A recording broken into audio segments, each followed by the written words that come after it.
رزق میں برکت کا ایک بہت بڑا ذریعہ شکر ہے۔ ارشاد فرمایا لَإِن شَكَرْتُمْ لَأَزِيدَنَّكُمْ، اگر تم شکر کرو گے وہ تمہیں اور زیادہ عطا کرے گا، اور اگر تم شکر نہیں کرو گے وَلَئِن كَفَرْتُمْ، کفران نعمت کرو گے إِنَّ عَذَابِي لَشَدِيدٌ، تو پھر میرا عذاب بڑا سخت ہے۔ رزق کے اضافے کا ایک اور بہت بڑا سبب انفاق فی سبیل اللہ۔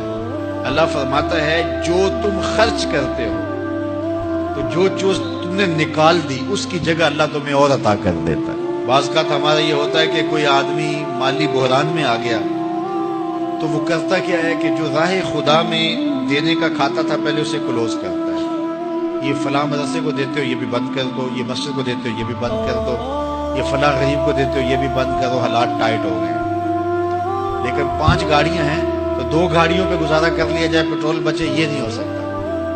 گھر کے لچھن وہی ہیں لیکن بند کہاں سے کیا؟ جہاں سے رزق آنا تھا۔ ہمیں تو یہ حکم دیا ہے جب رزق تنگ ہونے لگے صدقہ دے کے رب سے کاروبار کر لو، صدقے سے تمہارے رزق میں اضافہ ہوگا۔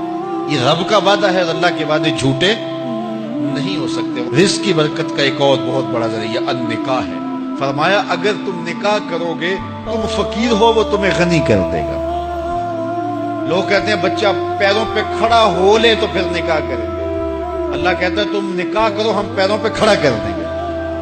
ہمارا فلسفہ اپنا ہے، اس کا حکم اپنا ہے۔ وہ کہتا ہے ابھی تو یہ اپنے لیے نہیں کماتا تو جو آئے گی اس کو کہاں سے کھلائے گا؟ میاں جس نے آنا ہے اس نے اپنا رزق لے کے آنا ہے۔ تو بچوں کی شادیاں کرو اگر وہ جوان ہو گئے، رزق نصیب ہو۔ اپنے اہل خانہ کو نماز کے حکم دینے سے رزق بڑھتا ہے، کیونکہ جو صبح کا وقت ہوتا ہے یہ رزق کے بٹنے کا وقت ہوتا ہے، اور جس گھر میں صبح کے وقت لوگ سوئے ہوئے ہوتے ہیں وہاں بے برکتیاں ہوتی ہیں۔ تو طلوع فجر سے لے کر کے طلوع آفتاب تک اپنی اولاد کو، بیوی کو، بچوں کو نہ سونے دیں۔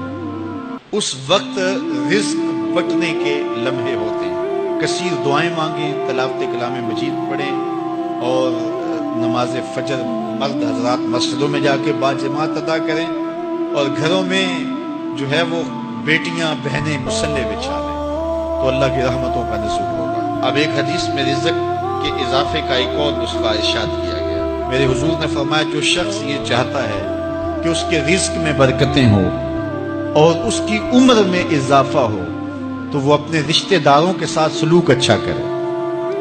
رشتہ داروں کے ساتھ اگر اچھا سلوک کرو گے تو پھر تمہارے رزق میں برکت ہو۔ غریب ہیں تو ان کی مدد کرو، ان کی بیٹیوں کی شادیاں اپنے ذمے لے لو اگر اللہ نے آپ کو وسعت دی ہے، ان کی پریشانیاں بانٹ لو، ان کا قرضہ ہے تو اتارنے کی کوشش کرو، ان کو مشکلات سے نکالنے کی کوشش کرو۔ تم ان کو مشکلات سے نکالو گے اللہ تمہیں مشکلوں سے نکالے گا۔ تمہارے رزق میں بھی برکتیں ہوگی اور تمہارے مال میں بھی برکتیں ہوں۔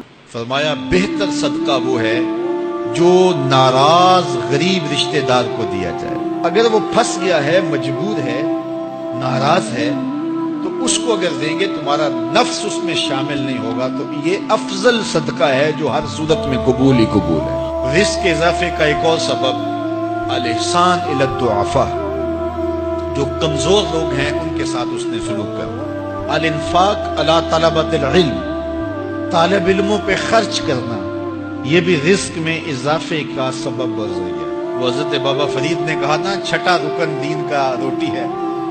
گھر میں کچھ نہ ہو تو پھر نہ نماز اور نہ ہی دیگر امور کی لذت آتی ہے، تو یہ رزق فراواں اور وسیع اور مبارک نصیب کر دے اللہ۔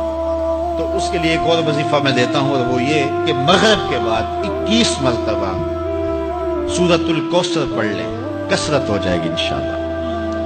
اول خدوشی پڑھ لیں، 5-7 منٹ لگتے ہوں گے، تو سورہ کوثر 21 مرتبہ روزانہ مغرب کی نماز کے بعد پڑھیں، اور اگر بہت زیادہ مسائل ہیں تو ہر نماز کے بعد پڑھ لیں، تو انشاءاللہ آپ دیکھیں گے کہ گھر میں برکتیں اترتی محسوس ہوں گی، انوار کا نزول ہوتے محسوس کریں گے۔ تو یہ وہ رزق کے اسباب ہیں، اگر ہم اختیار کر لیں تو ہم اللہ کی خاص رحمتوں کے حقدار ہوں گے۔ اللہ ہم سب کو رزق حلال، رزق وسیع، رزق سہل، رزق مبارک، رزق فراواں نصیب فرمائے۔